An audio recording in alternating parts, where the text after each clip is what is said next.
Thank you. Right, excellent. So, without further ado, the fire safety stuff is obviously the fire exits are out the back if there happens to be a fire down there.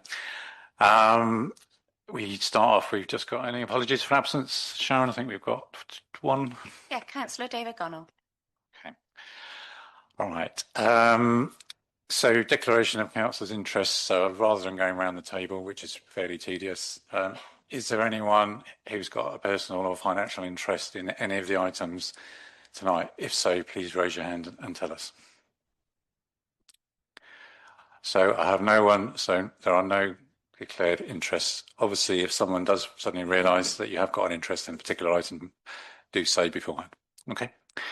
Thank you very much. So I thank you for the residents who are here tonight. Probably most of you are here for item 7, the parking around Highdown School. Is that right? All that, yeah. Okay. Fine. All right. So the way we'll obviously we'll do that. So you can obviously talk to that when we get to that item rather than public participation. But if there's anyone else who's got any issues, we have a slot coming up in a minute for any other questions or comments you'd like to make. Just before we get into that, a few things from myself. Hopefully people are aware we've obviously been running a devolution consultation for some time. A report has now been written, is on the website, and there will be various social media posts going out to, well, I thank people for obviously participating, but to just summarise the different results and feedback. And let people know what we are doing. We'll come back to devolution in item 6 as well. I mean, the top level summary obviously was 650 plus people responded. 80% of people would like parks and green spaces and play areas and so forth to come to the town council to be looked after in the future. And we are in negotiations with North Somerset Council, but I'll come to that later on. So parish notices, I guess, really. So people may have seen there's going to be a booking system for the recycling centre. One might ask why you need a booking system when there's never much of a queue, but anyway, there's going to be one. I did read the rationale. It said that they want to, stop the queues, and I think it's also a way of stopping people from outside coming to use them. So it'll be for residents only. So I guess there's a little bit more formality. So apparently you can book it up to 30 minutes beforehand, assuming there's a slot, which is obviously good because I don't know about you, but I don't suddenly think I'm going to go make a special appointment to go to the tip tomorrow, but I might think about it an hour beforehand. So anyway, you can do that, which is good. So I think it's going to be trialled in Weston first and then in the other one, and then we're last. But apparently other councils nearby do this and it works fine. So we shall see. There may be a few teething problems, but hopefully it will settle down. Okay. Just another thing that came in the other day, there's going to be another road closure in Portishead. We haven't seen many of those recently.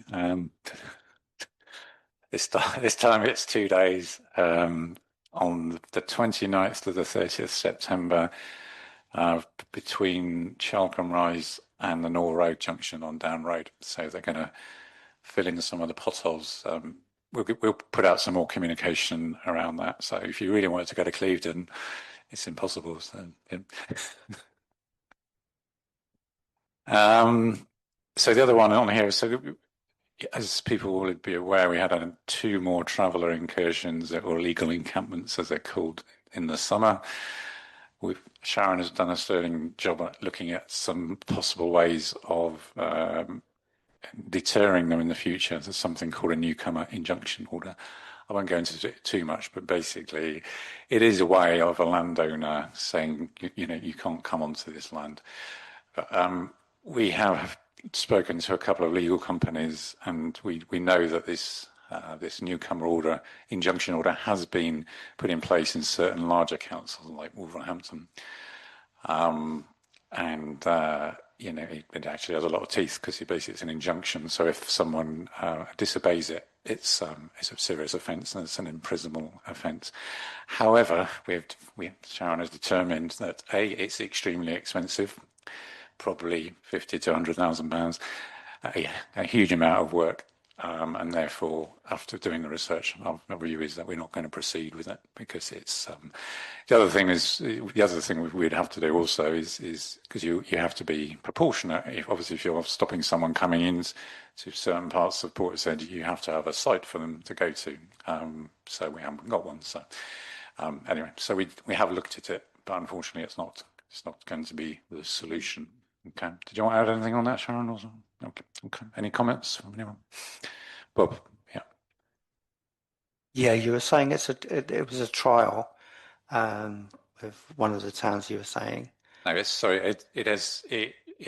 has happened, and Wolverhampton City Council have actually gone through the process and put one of these newcomer injunction orders in place, and it was tested at the Supreme Court last year, so it was valid. But they're a huge unitary authority with probably close to £1 billion budget. So I'm just wondering if the government's sitting on the sideline to review any people that will take it on.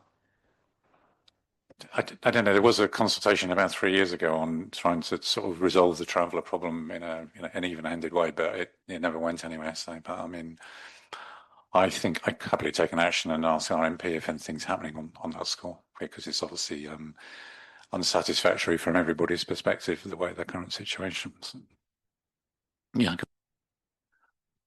Is it in the public realm, the actual costs both to the town council and the district council in the recent incursions? Oh, we mean our ones. Both town and district. The total cost to the two incursions in Portishead and the one up out at the Rudgley. We don't have the exact cost, but I know from the experience over the last 7 years, on average, it's about £10,000 or something like that. Okay. But obviously it depends on how much damage has been done and so forth, but it's of that order.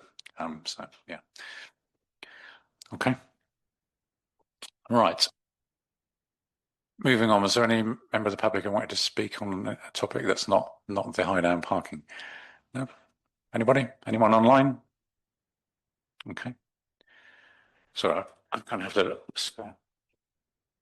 Online, would you like to address the meeting?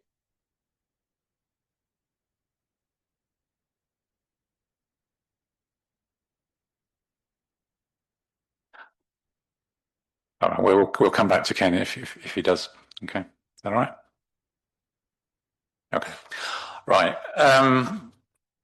We'll move on to number 6. So devolution principles. So for those the members of the public who are less aware, the Somerset Council has massive financial issues, like nearly every other unitary authority around the country. And one of the things they're looking to do is to transfer assets and land assets and community halls and so forth to the towns and parishes.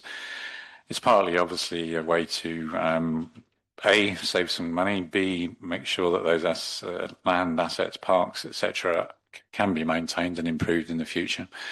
And there's a genuine desire from the leadership within North Somerset to do this, because there's a belief that there's certain things that local people can look after much better. So I did attend the North Somerset Cabinet this afternoon, and I will just summarise what I said.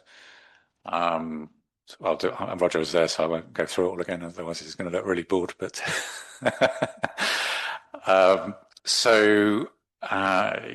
we have been working alongside all the North Somerset towns and parishes, the exception being Clevedon, so all 38 except Clevedon. The smaller parishes are represented by ALCA. So we've been working together. We obviously kind of some sympathy for the North Somerset position, and we don't want sort of play areas to, for example, just be shut. So between all the towns, that's Weston, Nailsea, Yutton, Portishead, and all the other small parishes, we've agreed a set of principles, which is effectively our terms of doing business with North Somerset on this project. Number 1 is that if we receive any asset, it has to be transferred with its freehold, if possible. So that means that we have ownership and we don't get any finger pointing and it's kind of clean. We'll have 1 business case per parish, because they are talking about multiple assets. We're talking about the lake grounds, parks, green spaces, the grass cutting service, Somerset Hall, etc. So the only way to do that practically is to have a basket of assets which we can agree to, rather than trying to do one at a time, because otherwise we do that, we'll be here to about 2050.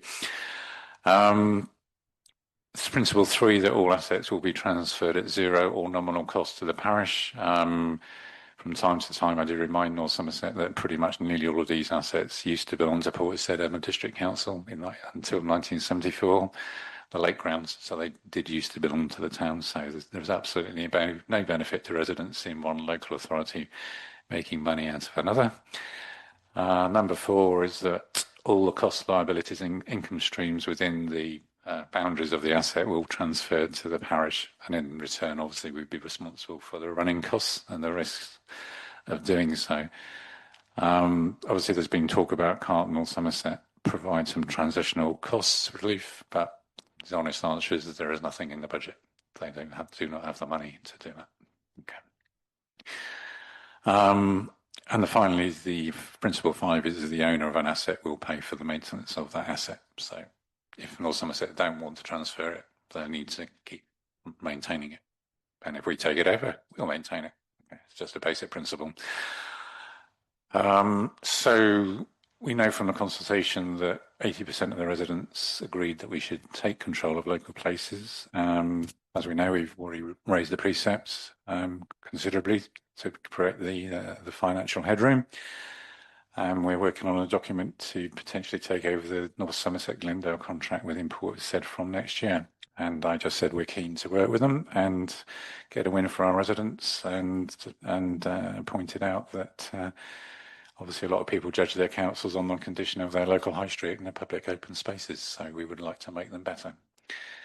And we ask for their support to get on with it, basically. So, okay. Any questions, Janet? I think that a lot of people aren't very aware, possibly, that if North Somerset can't afford to run these things and because of having to run them, they go bankrupt, then the government sends in officers who will make them sell assets. For example, they could make them sell parcels of land in Portishead, like I think we'd fight the lake grounds, but they certainly could. And in order to raise the money to be able to continue as a council. So quite a lot of our areas that are very precious to us could be in danger of being lost. And another issue is that if they stop looking after play areas, they have said that they will no longer repair or replace items that will that break, and gradually there would be fewer and fewer items for children to play on, and eventually they'll just padlock the play area and it won't be able to be used again. And I think that we've got to really bear these things in mind when we look at taking over these issues ourselves, because if we don't do that, we're going to lose them. Yeah, just a slight point on the lake grounds. It has no commercial value. A, because it's full of covenants that it has to be for the for community use, and B, it's obviously on the floodplain and has been flooded badly, twice in living memory. So it doesn't really have a commercial value. Obviously, other land like Slade Road potentially does have a commercial value. So what you said is true for some, but not true for others. So, Mike? I mean, I was at the meeting as well. Just one observation. A positive thing is that they've drafted a document for a programme of devolution across North Somerset. So that's a positive. The downside on that agreement is that it does not reflect the principles which you enunciated at the beginning.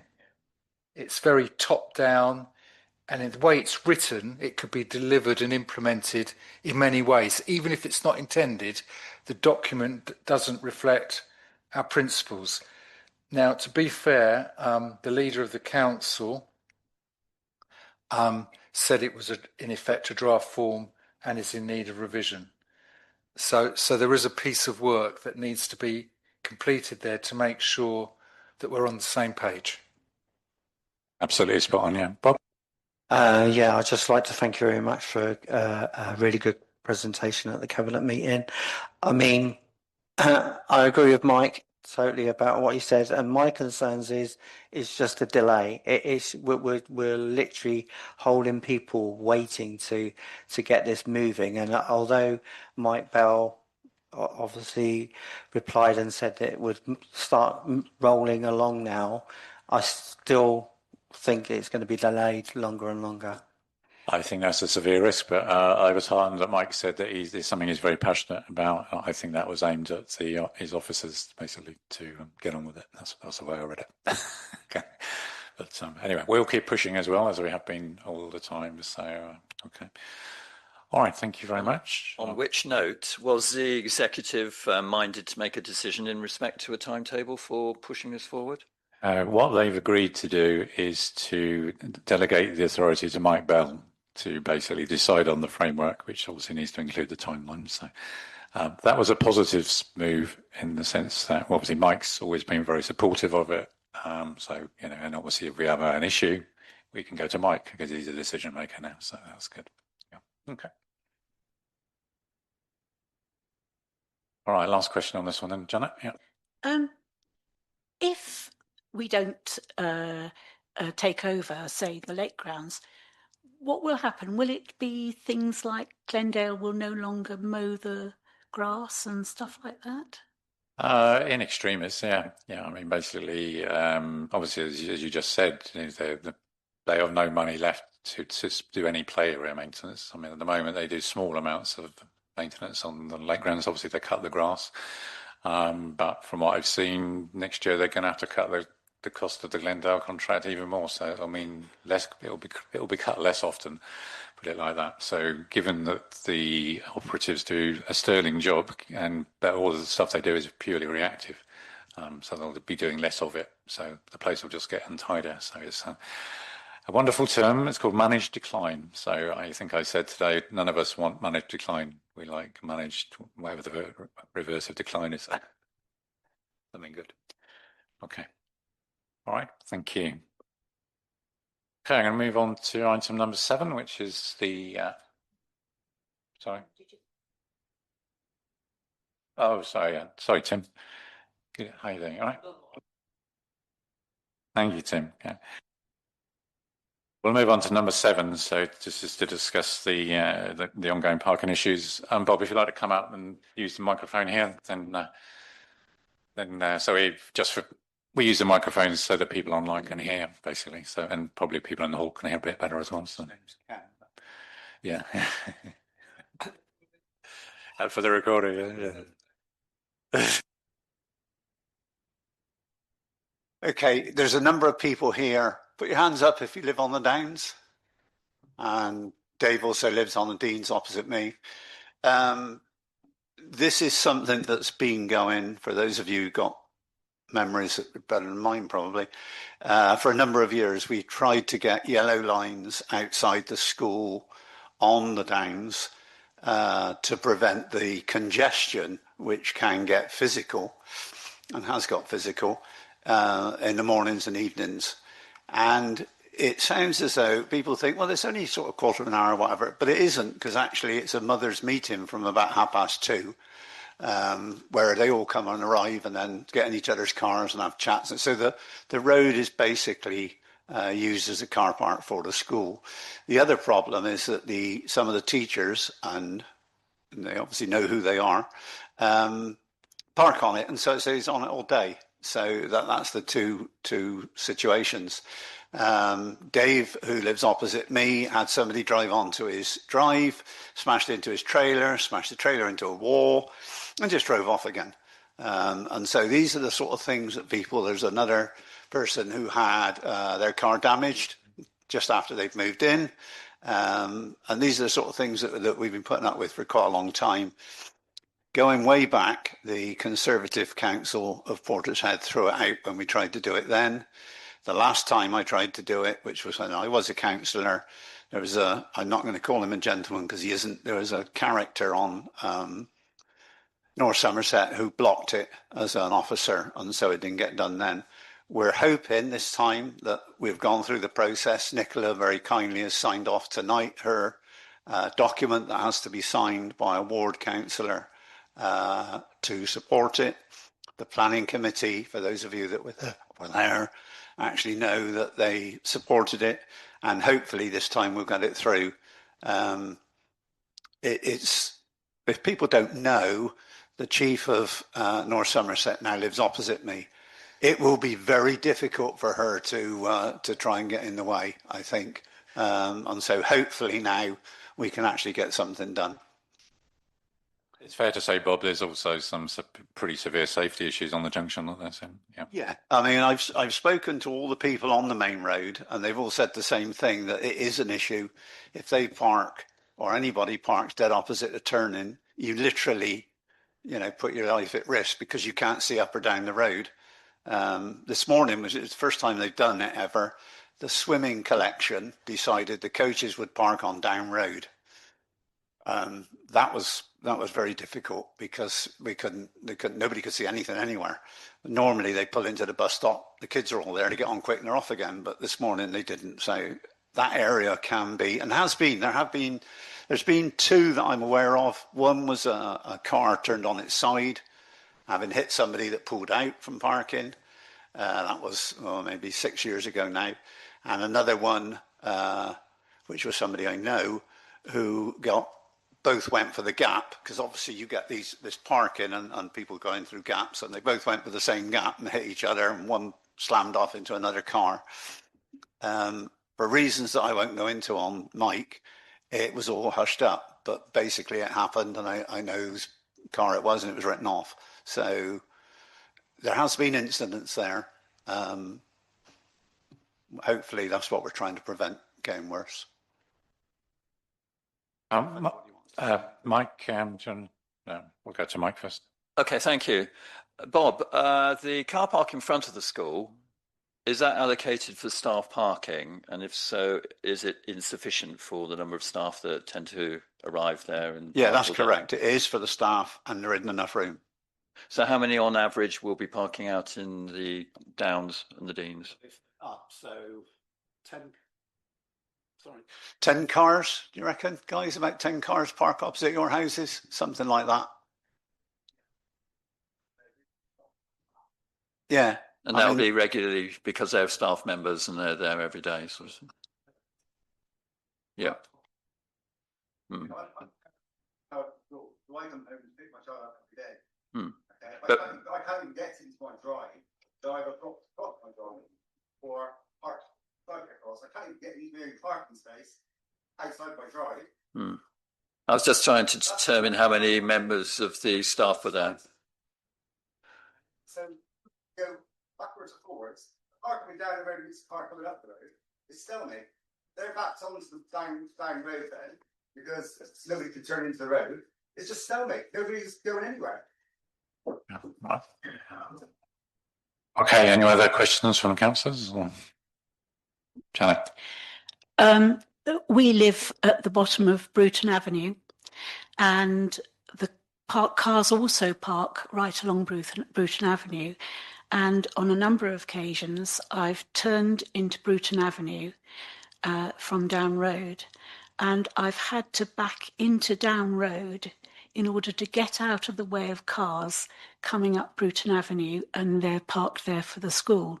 So I don't think that you're alone in saying what you're saying about the Deans and the Downs. However, my concern is if more houses are built there and that school is even more, has even more people, or if they have an estate at the bottom of that road, we're going to be in big trouble around that area, because there is absolutely no way that they can put more housing in there without completely fouling up the roads all the time. And the school was built for something like 400, it's now got 800 in, and there's no parking for the parents. And it's just ridiculous. And I think that putting yellow lines will only kick the problem down the road, like Bruton Avenue and other places further away, and they're having the same problems. And I think that this has got to be not just yellow lines, but a serious solution has got to be thought of here, because this has been going on for too long. Like finding another area at the back of the school and using it for parking. I know that they tried to do that, and I know that they were refused to allow. Nobody would sell them the land. Am I right, Bob? Yeah, there's a small field which we used to keep a horse on, ironically, that's behind the school. But one of the problems is it's probably 3 to 4 foot below the road level. So the amount of work to actually turn that into something that could be used is expensive. But I think most of us that live in the area know that everybody's hanging on to every bit of land until they can get the maximum they can when they build on it. And that's what's going on with a lot of that land around there.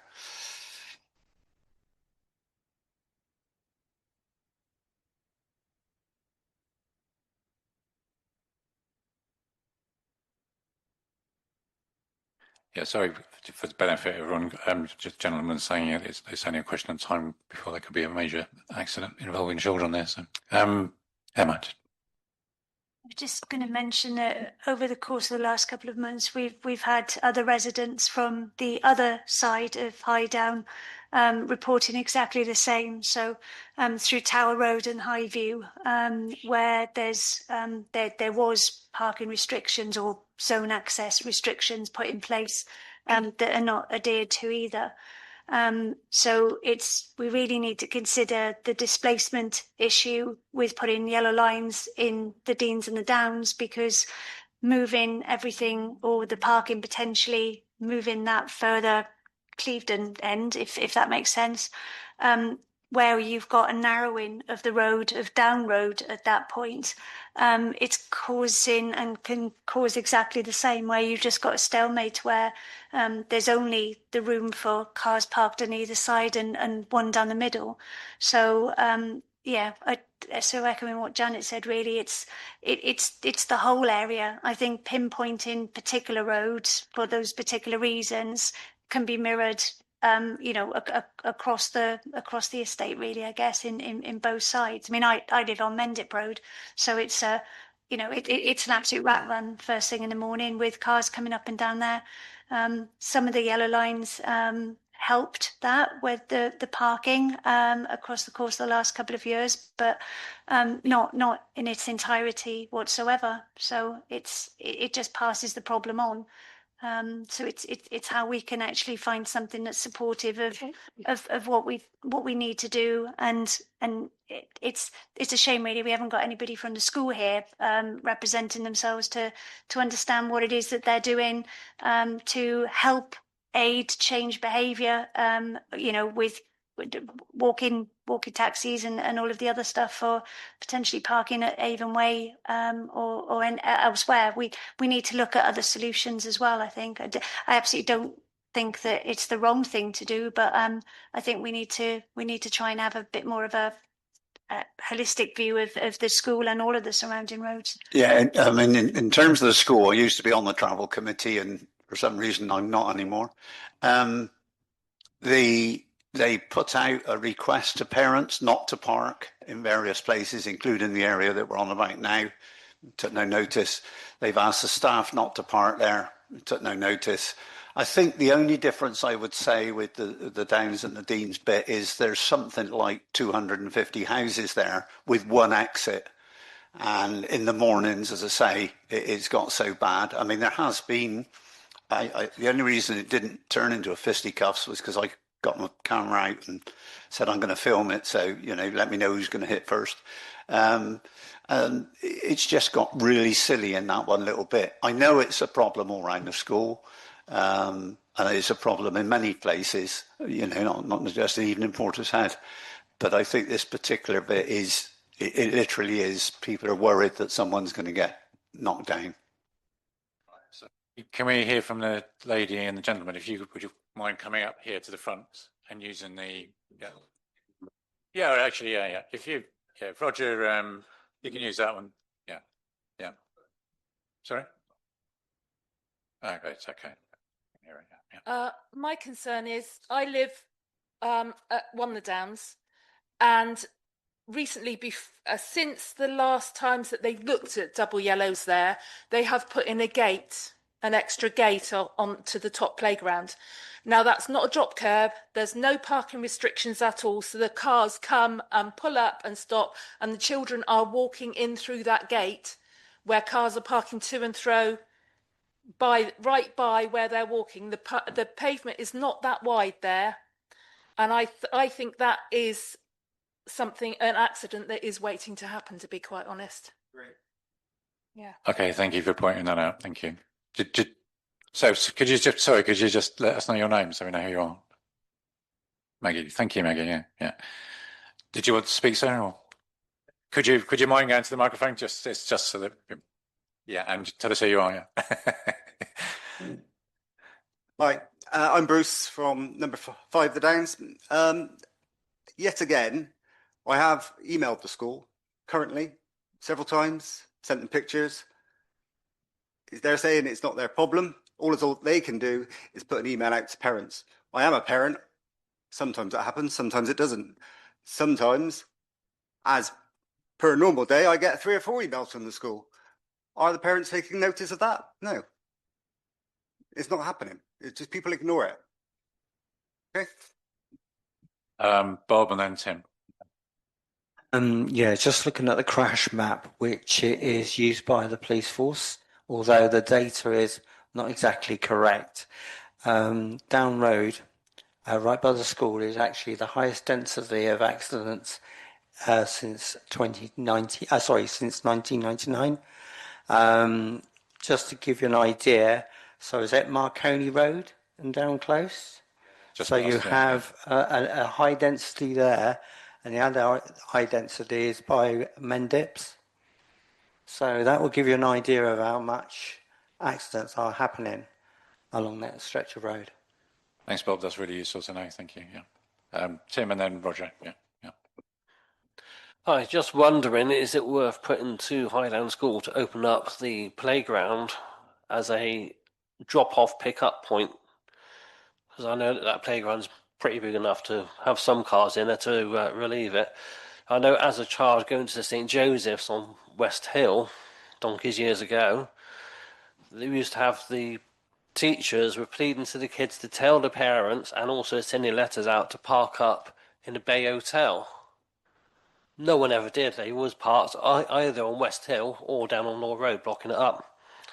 But Bay Hotel was hardly ever used by parents, which I think is crazy. It's probably still the same thing now, if any other options are given. Thank you.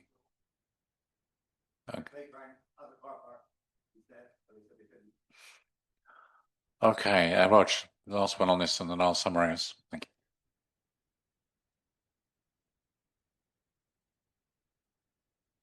Oh, got it. Okay, good. Get there in the end. Now, what was I going to say? Oh, yeah, schools. They don't we always have problems with traffic around schools? We've seen the same with St. Peter's School, haven't we? We've seen the same with Portishead Primary. There's always problems with Gordano. They are, I guess, the bane of our as councillors' lives. The only time I've seen anything that's actually worked when it's been a number of measures put together. So as there's been at St. Peter's School, there's been some restrictions on parking, but also the school has been very proactive with parents, encouraging them to move away, but encouraging people who are in a rush in the morning to get their kids into school to park further away by itself isn't enough. So I think the only way that we deal with this is by putting in some additional parking restrictions, forcing people to park further away, because you know what, you put down double yellow lines and most people won't park on them. Some still will, well, you can't stop some people, they'll just do whatever they do. But I think the best chance we've got, and it's always been a problem at Highdown for as long as I can remember, that's an area that you avoid in the school filling up or kicking out time, because it's just a logjam around there. So I think it's right here to push forward for some parking restrictions, but at the same time I think we should also be contacting the school, asking them to do their bit, and again encourage parents to be a little more sympathetic to the local residents, and to stick to the parking restrictions that are put in should they be successful. Thank you, Roger. That's a good point. So I agree with you entirely. So we've got a recommendation for members to consider supporting the proposals and submit the proposals to North Somerset Council for consideration. I'm going to add to that a second recommendation, which is for Portishead Town Council to get a meeting with the school to discuss their own policy for persuading parents to park in the right places. So I think we need to do that as well, because it's been a good debate and we've obviously understood in more detail the displacement parking issues and so forth. No. Yeah, no, but the recommendation which we're supporting is to put some yellow lines down so that they won't be parking there. And obviously we want to encourage the parents to park further down the road towards Weston Bigwood, out of the way, and not. But at present, yes, at present they are, but they won't be if the yellow lines go in, and that's the proposal. So, Alan, did you want to say something before we move to? Yeah, just very quickly, unless you get civil enforcement from North Somerset on board with this, none of it's going to work, because people see the WA lines, take no notice of it. They start getting slotted some tickets, they're going to start seriously thinking about walking. We did the park and stride down from the football club, so people going to St Joe's and St Peter's didn't have to block the Bristol Road and all around that way. The inclement weather came in, they started parking all over the place, pavements everywhere. I mean, Bristol Road is self-policing, so speed-wise it's not an issue. But the two RTCs that Bob was saying about it, Mendip Road and Marconi Road, are due to the features of the road. They're pretty bad blind spots for pulling out by Weatherly Drive car park, roundabout. And Mendip Road is quite blind with the brow of the hill as well. But unless civil enforcement get involved, they did it in the Brampton estate, down the side roads, and for a few weeks it worked. And then the teachers were getting abused, members of the public were falling out. Unless civil enforcement come up, which we got rid of, my recommendation, because we were paying £43,000 for a traffic warden who only went down to the wharf issuing tickets. We're not going to be making a great success out of this, so it's got to go hand in hand with North Somerset get civil enforcement. I agree entirely. So for residents' benefit, yeah. So the enforcement is done by North Somerset Council. Okay, they do have some parking enforcement officers who do that. So I'm going to repeat the recommendation, which is for members to consider supporting the proposals and submit them to North Somerset Council for consideration. So that includes the yellow lining, and in addition, for the town council to broker a meeting with the school to put the wider concerns to them. So can I have a second over that? Roger, all those in favour of that? No. Anyone against? No? Okay. All right. So thank you, and thanks, Nicola, for signing the documentation. So that proposal for the yellow lines will now go off to North Somerset. Okay. All right. And obviously for the residents who've come for that, I mean, I'm sure you'll have to stay here and listen to us, but you're very welcome to go home. So.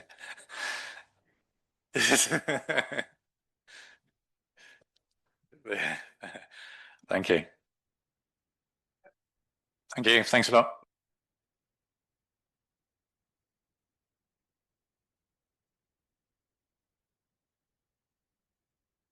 Okay, the next one, obviously we have three halls that we look after. We have a hall booking policy, and we're looking to put in a new booking system. I think, Sharon, we're going to do the booking system first. Yeah?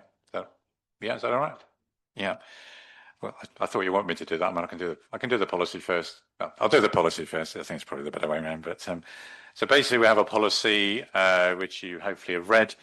The key points are that we are going to charge people. They need to pay in advance. Basically, is one of the key policy points, so we don't end up chasing debts when people forget to pay. There's just a couple of points in the policy document that we need to check. So we in the policy document, it says we don't charge North Somerset when they use the halls. Sharon's just checking that because we think we might actually charge them. Do you know, Bob? Do you know for certain, John? They do charge us. Let me go back a bit.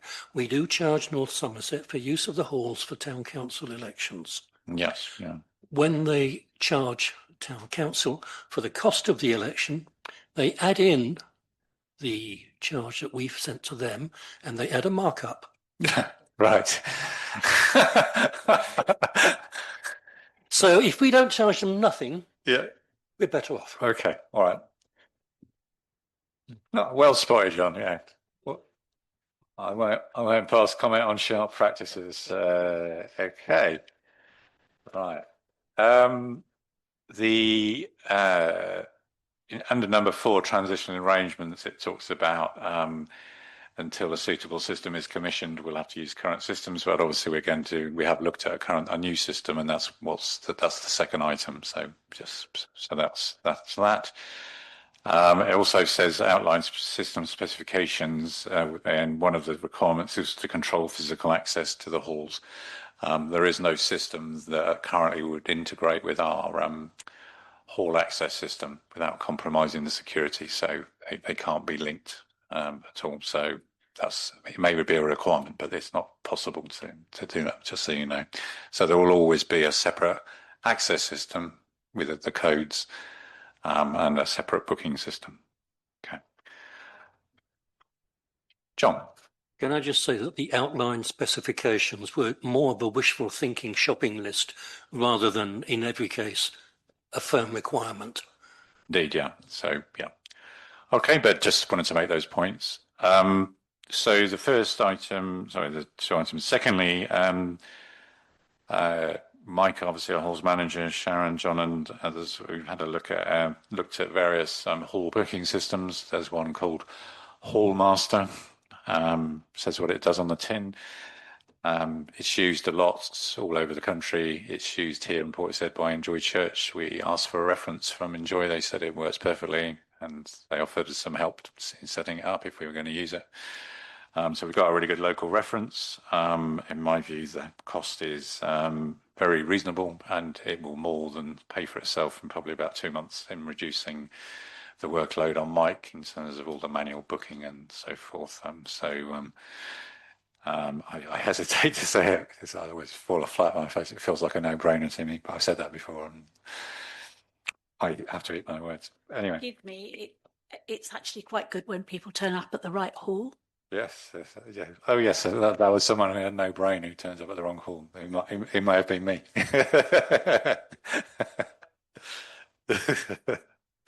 Hopefully, it's easy to use, even for me. So the recommendation is to adopt the hall's booking policy and approve replacement with the current system with Hallmaster at an initial cost. There's a setup cost of £1,174 plus VAT and an annual licence fee of £774 plus VAT. Any questions? Rog and Mike, yeah. Okay, yeah. So Hallmaster, sorry, I keep looking at this thing because there's no little red light down there in front of me, and I'm used to a little red one coming up. So it's just I keep thinking it's not switched on. So the policy, yep, that's great. That's exactly what we need. So no problems with the policy. The Hallmaster software, that sounds absolutely fantastic. It's about time, isn't it? We came into this century and had some form of booking software to do it for us. So that's a good step in the right direction. I'm happy with that as well. It's a shame it doesn't integrate with our access system because it feels like we're going to now pay for a piece of software that's going to do most of the job and still have to have that manual interaction for the last bit.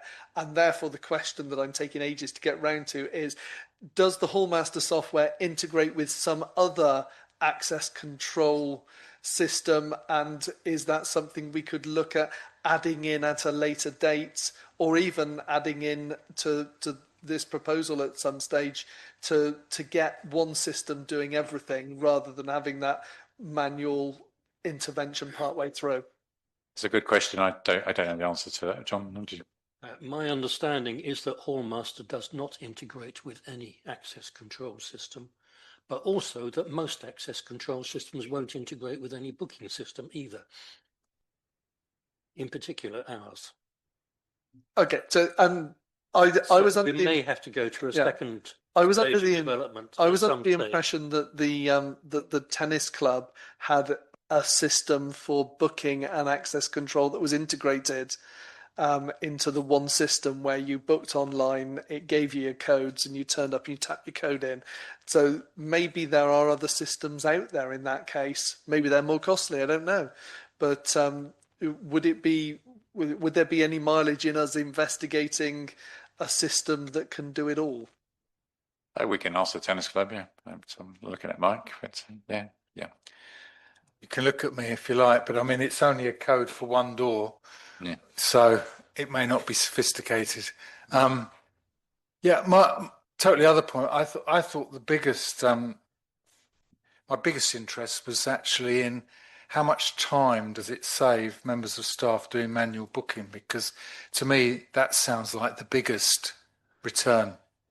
Yeah, that is the biggest return. It's not only the manual booking, but it's also the invoicing. Obviously, the payment in advance takes something out of the process. It basically puts the booking in an online calendar. Someone can look at it and say, I want to book that one. If they make a provisional booking, then when they paid it goes green. It becomes, so it just takes 90%, Mike probably spends, half his time, and he's going to be literally like a day and a half, a week is going to be saved through this, plus less time for Rachel on invoicing and so forth. Yeah, and I think it's good to flag it up because I think that's probably particularly significant. Yeah, Mike did tell us why in the meeting why you can't access control doesn't work, but I can't remember exactly what he said. So, Jenny, yeah. I was also saying that I think it's important that people pay in advance or pay something in advance, because we have got repeat offenders, if you like, people that don't pay, and they've never paid us. So,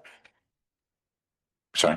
Do I assume that Hallmaster can take backs payments as well? You sort of integrate the two things simultaneously. Yeah, it's got interconnectivity with the banking system and all that kind of stuff. So yeah, if you make a payment by like a debit card, it immediately does it, and it's seamless. So it doesn't have to go to Rachel or to Mike to Rachel to send it back to blah, blah, blah. It's just like you would normally pay for something on your credit card, and this just happens. So it's a massive productivity improvement.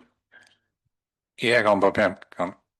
Is it only to be able to do bookings online, or will there still be people who don't have any? Yeah, so Bob's just asking whether it's only online or whether people can still ring in. People still will be able to ring in or pop in and make a booking. Obviously, it will be done through the system, but yeah, obviously we'll still allow and enable that, of course. Yeah. So okay, right. I mean, take Roger's point, but I think I'd like to stick with the recommendation, which is to formally adopt the Hall's booking policy and approve replacing it with Hallmaster at a cost of £11.74 on VAT plus VAT and an annual license fee of £7.74. But on the side, we will just have a look at if there's something we can do better with access control in the future. Is that okay? Yeah. Okay. Right. If I propose that, do I have a second? Martin? Yeah. All those in favour? Thank you very much. It's carried. Okay, Sharon? Okay. Right. So North Somerset Council report. So, well, okay. Well, you don't have to. It's not. It's got. No, there's only one point I want to just say that I am looking into, and I want to have a chat with you at some point about speeding on Nor Road, because I am having people emailing me. We've yeah, very probably. Yeah, it's always that red car just shooting past. Yeah. I've had some complaints as well, so perhaps we should have a quick chat. Yeah. Okay. Thanks, Nicola. Yeah. Tim, did you want to say anything? Yeah, just a brief one, really. With the bin collections for the black bins been reduced down to every 3 weeks. It's not been working. quite a lot of residents are complaining that they've not had any collections since May. I've suggested to use the North Somerset app because it's brilliant for everything else, but it doesn't work for the black bins. So I've been getting hold of the environmentals and been getting people to email me and then forwarding them on to them. But it all seems to be like a similar sort of area around Portishead. So that's the biggest problem I've got on my ward at the moment. What a load of rubbish. Yeah. So, Alan, do you want to just say something on that one before Roger comes in? Yeah. Especially for Nicola. Next Tuesday, I've got a meeting with Tracy Edwards Brown, who's trying to resurrect the speed watch in the town again. I've spoken with Kim Booker, the police liaison. They're trying to sort that out at the moment. So one of the target areas will be the Downs, North Road, those sort of areas. That's good to know. Thanks, Alan. Appreciate that. Bob? Obviously reply to Tim. I'm just wondering if we do get a reply from North Somerset about a process for this delayment in picking up the bins, that we put that out on comms. Yeah, I mean, I think it's a pretty well-trodden path, really. I mean, you make a complaint on the North Somerset website and report it. And I know, I mean, we've not had our bins collected 2 or 3 times. So this is the 3rd time they did come round and actually do something. But that is the process. But we can recommunicate that. It sounds like we need to. So perhaps we just make a note to publicise how you get some action. You know. Yeah, I'm just concerned. Obviously, social media is highlighting it, on all sites, and it's something that we should try and support the council. Support the residents with, not the council. Yeah. I got it, Bob. Yeah, thanks. Yeah. Roger, do you want to say something? I mean, there's been a lot of press about WECA and whether North Somerset are joining or not. I don't know if that's a topic you want to summarise for us, or.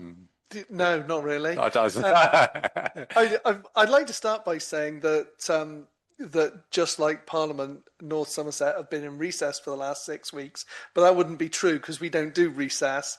So unlike Parliament, we've all been working for the last 6 weeks, and there's been a busy time. There's been a lot of stuff going on. Should we start with the rubbish? Because everyone likes rubbish, don't they? Red bags. You remember the red bags that we all got? A number of us in Portishead, if not most of us in Portishead, were in the initial trial, I think, of the red bag scheme, which was really successful. So it was put out across the rest of North Somerset with a larger red bag, which seems to be nowhere near as resilient as the red bags that came out in the trial. So we have been inundated with complaints. I've seen some pictures of red bags that are a few months old that have literally disintegrated. If anyone is suffering with red bag problems, we're aware of it in North Somerset. It's been taken up with the manufacturers. We've only bought 200,000 of them, so hopefully they will. I think maybe it's a different batch issue, and I think they've got issues with the UV stability of the bag material. So it looks like we're going to have to get a large number of those bags replaced, which takes us on to rubbish and recycling, doesn't it? Where as you probably know or may not, that North Somerset or NSEC, who do the arm's length company that do the bin collections, have been short-staffed all through the summer. They've gone out, as they normally do during the summer, to agency to get some agency drivers in. Mainly it's the HGV drivers that have been the problem. And I think they only managed to get one person from all the agencies who would come in and drive a bin lorry. And they needed a lot more than one person. So they tried to repurpose some of the smaller vehicles for rubbish collections, but that's left them with a total lack of capacity. Hence, people's bins haven't been collected as frequently as they should have been. We are at the end of the summer holidays, and we are expecting all of that to go back to normal soon. The good news is that that before we had all the problems with staff shortages there, the recycling rate had gone up significantly from the changes to the 3 weekly collection and the red bags. So it's not all rubbish, Tim, but at the same time, it feels like we're just talking rubbish all the time. So that's our stuff. Weka. Yeah, Mike, did you want to Go on. Weka, go on. Yeah, Weka. That's an interesting one. Sorry, I know Weka gets really boring. It's an interesting one because the government have said that North Somerset need to join a combined authority, and they said you can choose anyone you want. But you know, how many combined authorities do we have to choose from sensibly? So it's Weka, isn't it? It's Weka or nothing. And the government have said that you can't have nothing, so you have to have Weka. So we're in this rock and a hard place. Weka have had elections. The government would like us to join as soon as possible. We'd like some much more clarity over the way that things work. It's going to cost money to do the preparations to join Weka, and there's no certainty over anything at the moment. So it's a bit of an awkward situation where I think North Somerset's view is that we continue to progress towards membership of Weka, but we don't make any decisions until we get the final detail, whenever that may be. But as you may know, the government's in the middle of a local government reorganisation process, which is taking all of its focus, and our little area joining Weka isn't really something they're worried about. We are lobbying our MPs to try and get a better deal, to try and get some meat on the bones.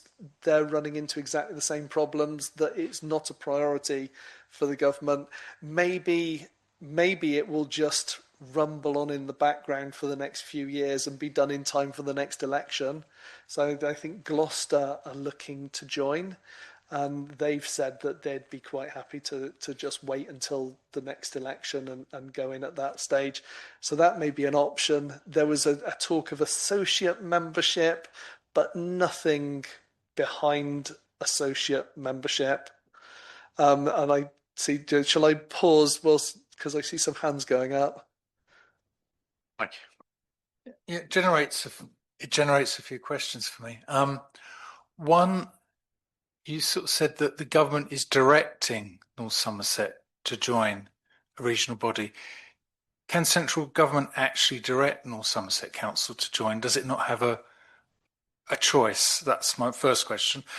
My second question is, if it has a choice, does North Somerset Council, has it decided it wants to join? And my third observation is, should the town council have a view? If it doesn't have a view, Shall I? Can they? There isn't legislation in place to say that they can force us, but all councils exist at the will of the government, and the government can disband any council or reorganise any council in any way it wants at any time. The council has no right to exist.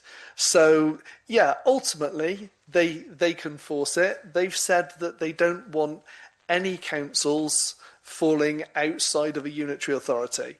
So I think they've made it really, really clear that that's the way. But if you want more on that, then they've taken away funding from certain bodies around the area, and they've pushed that into combined authorities. So we are losing out hand over fist on funding for certain opportunities because of the fact that we're not in a combined authority, and that is only set to get worse. So even if we dug our heels in and we said, that's it, we're not joining, sod the lot of you, we're going to stay outside, we would see more and more funding issues and more things being done in other areas that weren't going to get done in our areas.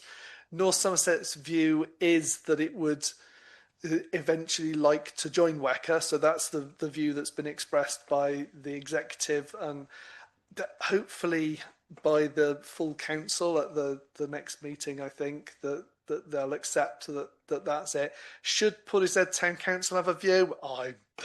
Yes, I mean it's going to make a difference to our area if we don't join and we don't get certain funding opportunities. So yes, we should, but it's also a really complex subject as well. Many of these reports run into hundreds of pages.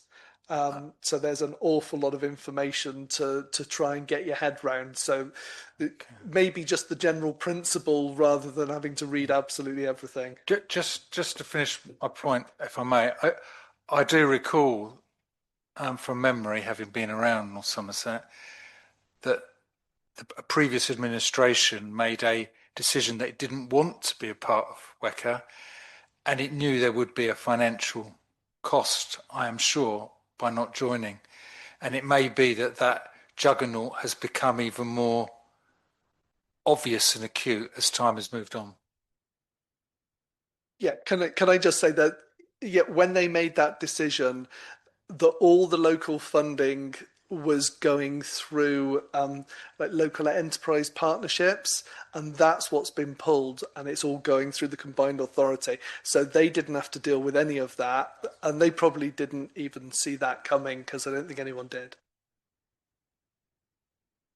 So it was just probably a question, and I think you probably alluded to it in your responses that you've mentioned, actually, Roger. It's just for the person on the street, what's the difference?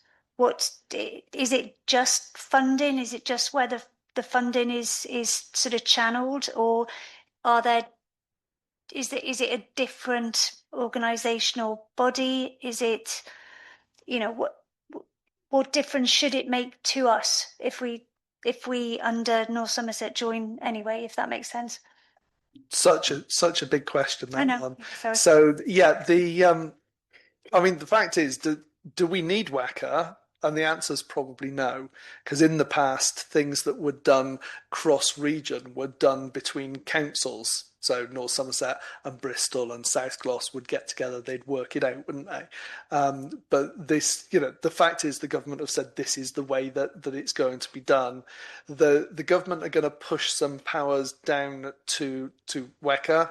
One of the things that might be good for us is that they're intending on giving the combined authorities the ability to do bus franchising, which would put the combined authority in charge of the buses, which would mean that we could have a whole different model for our bus service around the area.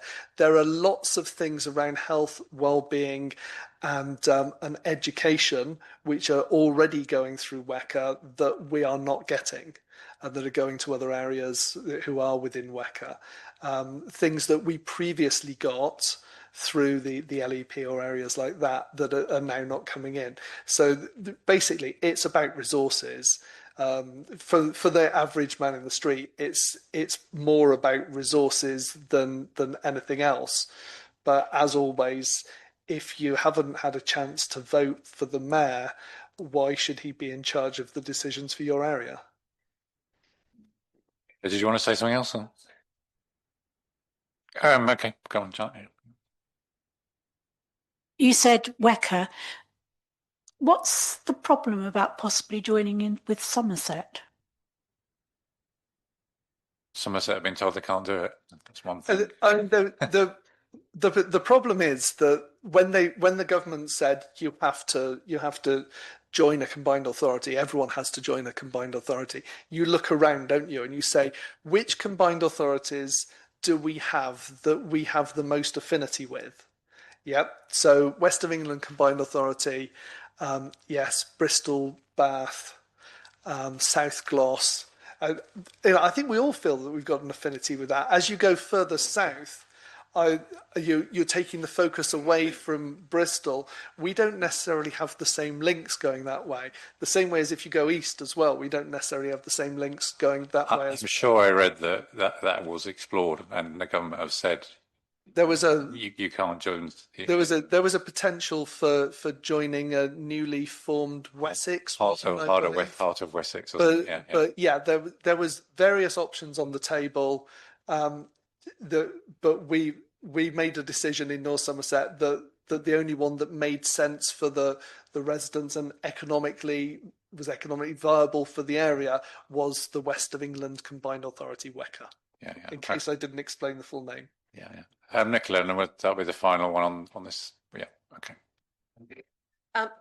Very quickly to reply to Mike, the previous administration and the whole not joining at that time. I learnt something at a briefing last week while people were on holiday.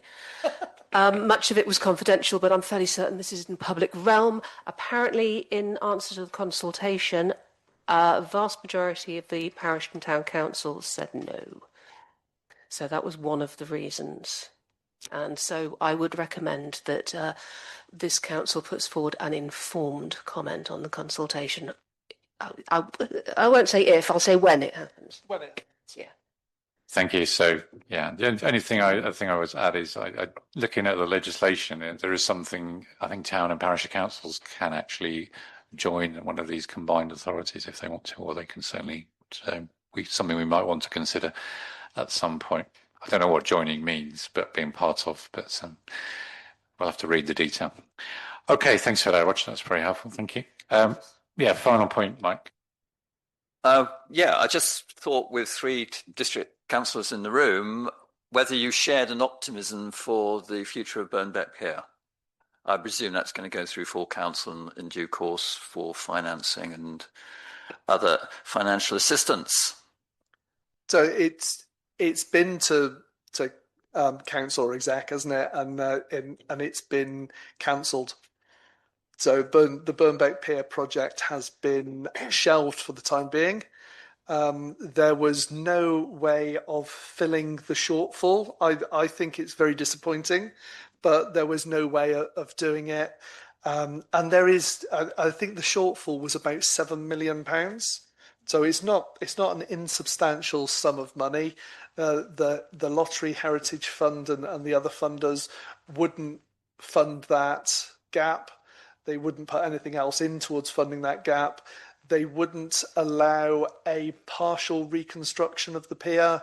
We sort of investigated everything that we could. We also investigated with some private companies who thought they might have an interest, but decided that it was just too rich for them as well, I think. So there is no other way forward. The council hasn't got the money to fill that gap. So it has to be shelved. I've seen the questions asked, what are you going to do with that 10 million that the lottery gave you? And the answer is the lottery didn't give £10 million. They said that they would fund £10 million worth of work. And they don't release the funding until the work begins. So we never had it in the first place. So we're not even giving it back, but I'm assuming that the Lottery Heritage Fund will find another good cause for that money.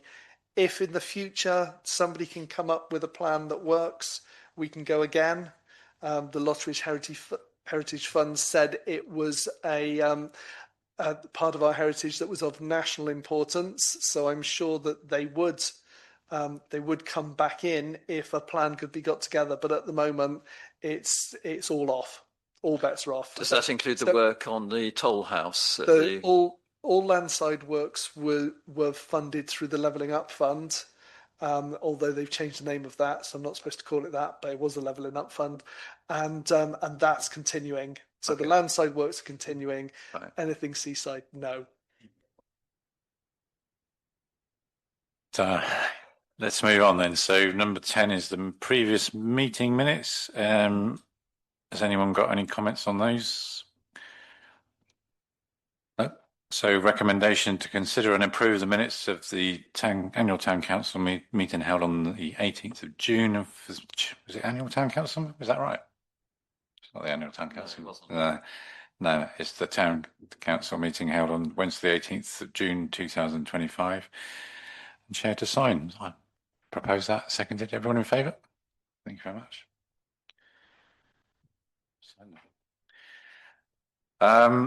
Finance. So we've got the cash and investment reconciliation as at the end of July, and received the income and expenditure statement for July 2025. Recommendation to note and approve the cash and investment reconciliation as at 31st of July 25, and the detailed income and expenditure statement for July 2025. John. Right. First of all, as far as the cash is concerned, I have booked a return flight for my wife and a single flight for me to a long way away. We are down to our last 850,000, so we will not spend it all at once.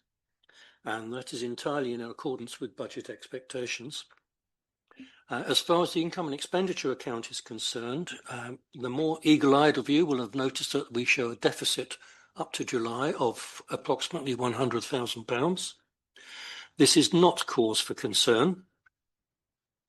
The problem is simply that many of the expenses we have incurred, particularly the settlement with the previous town clerk, the work on the halls, and the grants issued to community organisations, all tend to take place in the first half of the year. Therefore, they're front-end loaded, and the position that really matters is the expectation for the year as a whole, which at the moment I believe will be very close to budget. Okay. So I'll now that's a secret. Right. Do I have a proposer for this one? Anyone? Yeah. Bob seconded it. Right. All those in favour accepting. Okay. Thank you very much. Was that everybody? Was it? I think so. Yeah.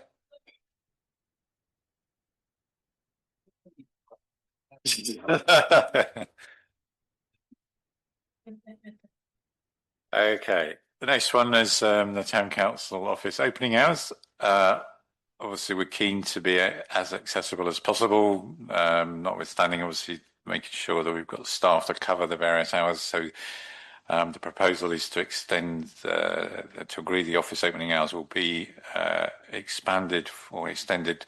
Currently 10 to 12:30, they'll be extended from 10 to 2 Monday to Friday, and obviously we'll need to update the signage and all of our advertising. Everyone okay with that? Do I have a proposer? Jenny, seconded by Marianne, and all those in favour? Yeah, everybody is it? Change your hands up. Yeah, okay. I think that's unanimous. Thank you, Sharon, for organising all of that, which hasn't always been that easy, but thank you. Number 13, recruitment of town clerk. So as obviously we're running with our locum clerk at the moment on a part-time basis. So we're looking to start a recruitment process in October. Clearly we need to get the right person, and given we're very likely to be taking on a lot of extra responsibilities through the devolution project, clearly the person needs to be of the right level to be able to manage all of that. As well as the existing workload, of course.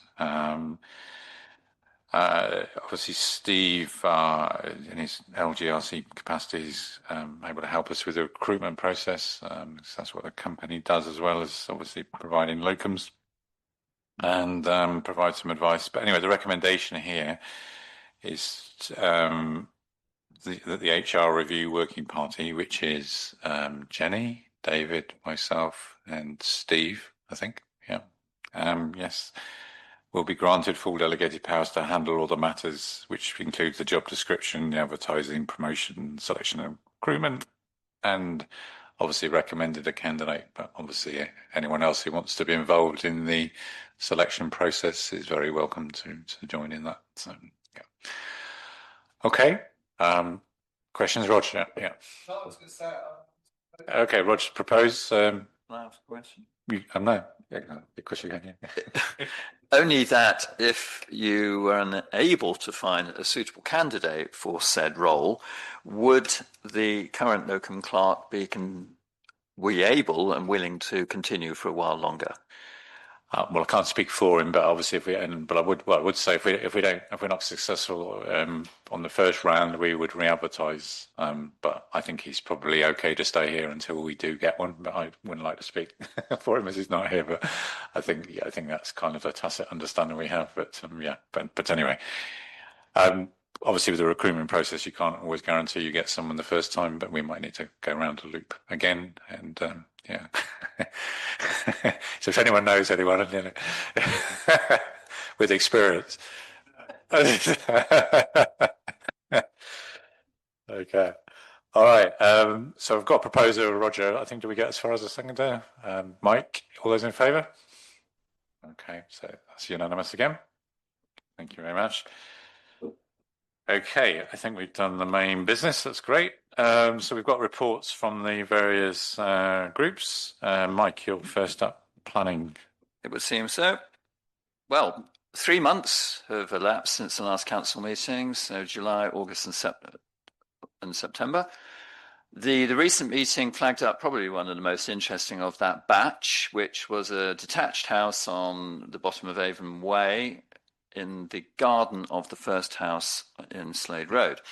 And it sort of did bring up one or two issues with our committee, but I think it was unanimously, well, not unanimously, but it was approved. I've no objection. The other thing that came to our attention during August was a member of the public wrote to Paul, actually, initially, who lives in Portishead. He's an architect, and he said, did we know that the current planning application as approved for the railway station was not having a clock tower? And we weren't aware of the situation. And he went on to illustrate the fact that the Network Rail tend to have modular station construction on a lot of their medium to large stations, or medium to small rather, but large as well in some instances. And so it's just a series of components, a bit like Lego building.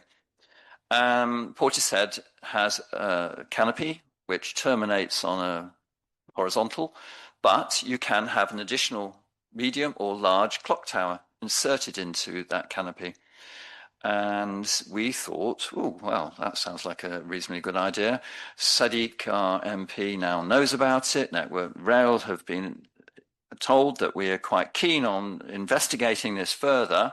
Yes, it comes as an additional cost because each component of the modular system comes with an add-on cost.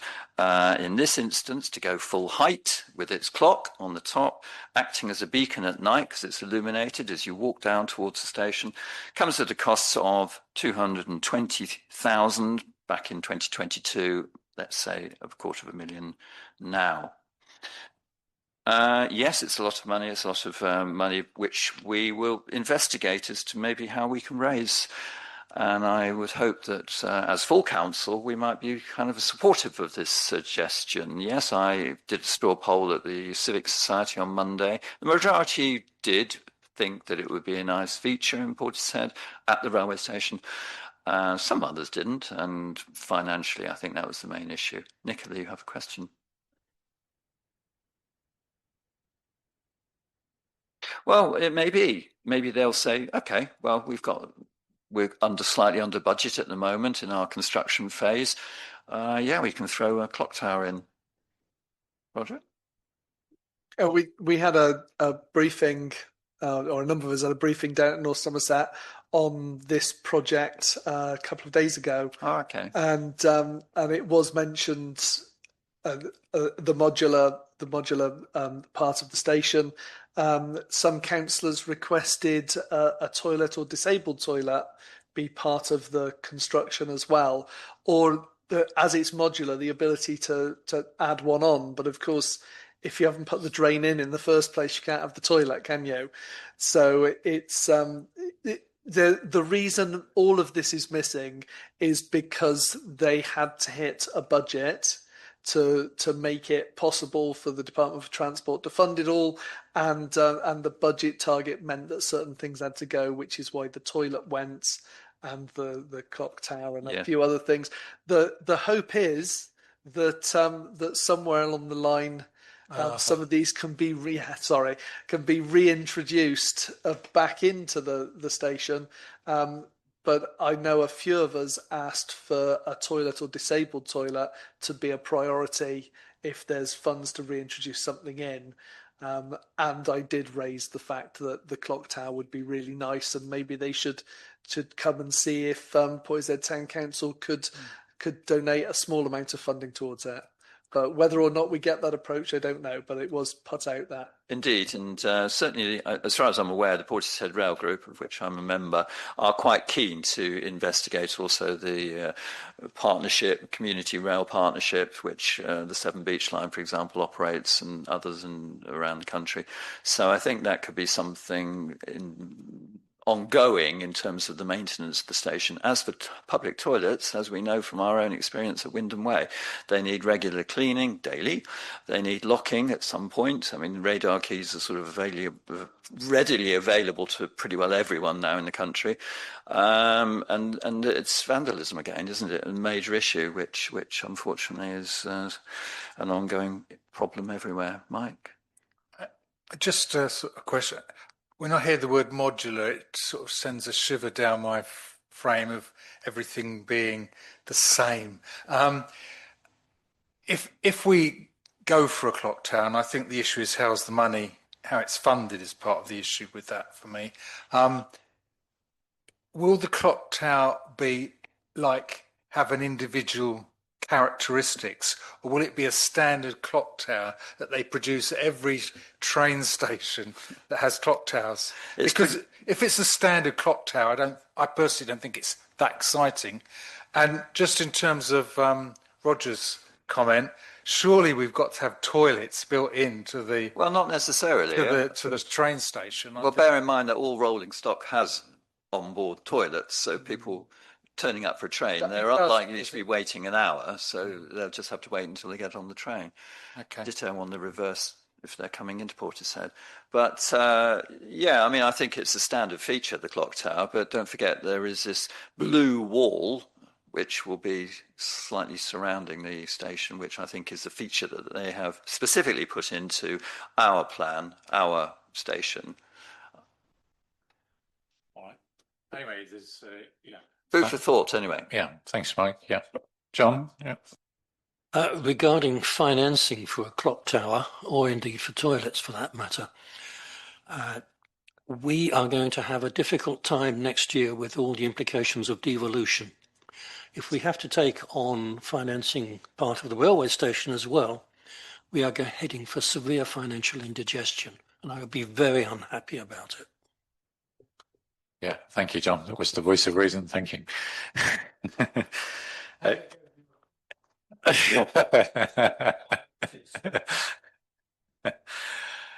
Emma, would you like to give us an update on community matters?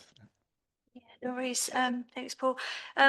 Just to roll through, I'll kind of hopefully do them in the same format, just a few highlights in terms of what we've done, and then the grant awards that we've had for each of the months as well.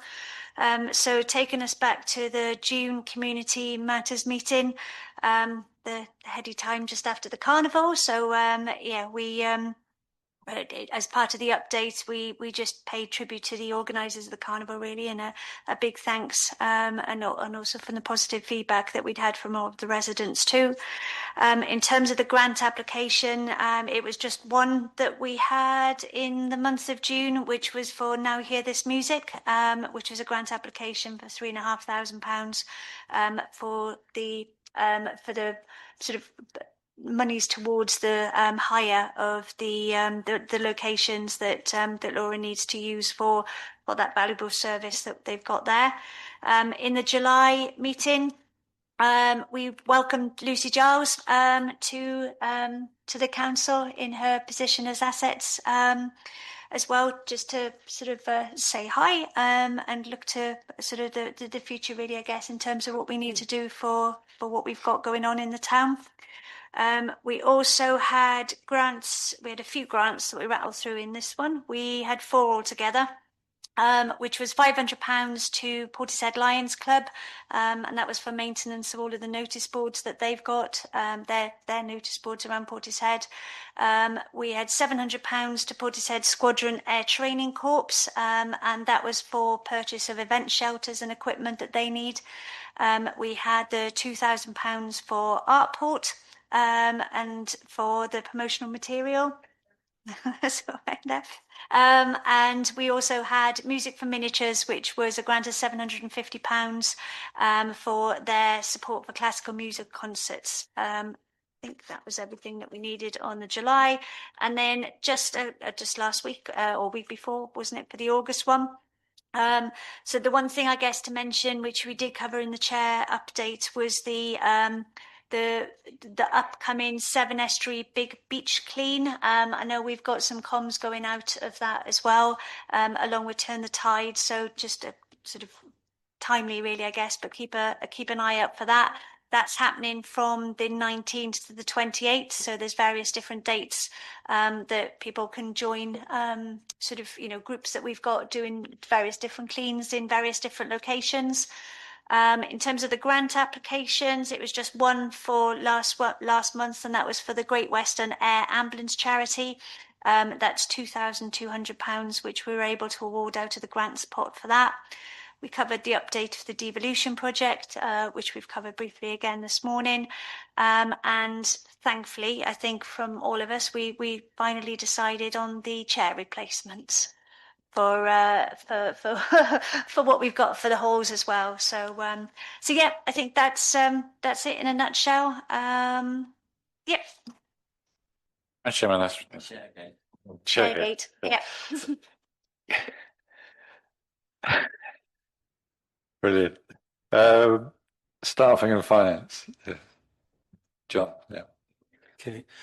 It has, in fact, been a fairly quiet time on the financial front. We have, however, had the August results recently, not in time to circulate to this meeting. The deficit of £100,000 that we had at the end of July has now dropped to about 50,000, and I expect it to keep on dropping until it comes close to the budget level. The finance staff, finance officer, Rachel, has been closely involved in the assessment of the hall's booking system, and she has given it her blessing in terms of what it will do for her. There isn't really very much else to say. It's covered by the Halls project meeting report later. Well, I'm glad everything's under control. And thanks for all you do on it. It's boring. Yeah. Well, boring is good, isn't it? Very. Yeah. I'm always glad I've got a boring life. Okay. 17 communications output. So I've made a note. I think we should publicise the grants that we went through. I know we probably have before, but I think it would be good to keep telling people. I say that partly because some of the consultation results, I was a bit surprised by people saying, why we was a bit of a sort of sentiment about why we're handing out grants to groups. I think it's partly because people don't realise where the money's going to and how valuable it can be for, obviously, many different groups in Portishead who interact with loads of people. So I think we should publicise it as much as we can. Obviously, we need to mention that we're supporting the high down parking and the yellow lining and improvements around there. I will talk to Amy about putting out those devolution principles and some of the communication around that tomorrow. I think finally, what I've got, town council opening hours. We should mention to people, obviously. I think, Bob, you mentioned we should say something about bin collections and publicise what's going on there a bit more for people. So, was there anything else that people thought of, Roger? Yeah. Sorry, did you include in that the new halls booking? I didn't. I I think maybe we should just sort of hold off that a little bit. I think we need to get the timing right because obviously I think Mike needs to sort of communicate more personally with the regular hirers and so forth about what's happening. So rather than just sort of going out, it might just worry a few people. It's when we get to the right point, then it's an important thing to get out there. We will do it, but I mean, basically the plan is to put the new system in at the in January, which is when Mike sort of does the bookings for the new calendar year. So he's basically working to make that happen. So yes, Mariam, yes. Can we include the estuary beach clean just in case people wanted to join that? Yeah, of course. Yeah, thank you. Anything else? Anyone? No. Sorry, Paul. Yeah, go on. Should we put on there the vacancy for the town clerk? Not tomorrow, but we definitely will once we've when Steve is back, we're going to have a meeting with him, and then we will be advertising it, but we won't be saying anything just at the moment. We just need to get all our ducks lined up on that one. So yeah, okay, all right, good. So that's the end of the public meeting. The date of the next meeting is the 12th of November at 7:30, and at this point, as we have a confidential item to discuss, so I ask the public to leave at this point. So, yeah. Thank you. Nice to see you. Thank you, Nicola. Yeah, thank you very much. Yeah, can we just vote on the exclusion? Yeah. Bye. That's unanimous. Thank you very much. Okay, so we now formally close the meeting.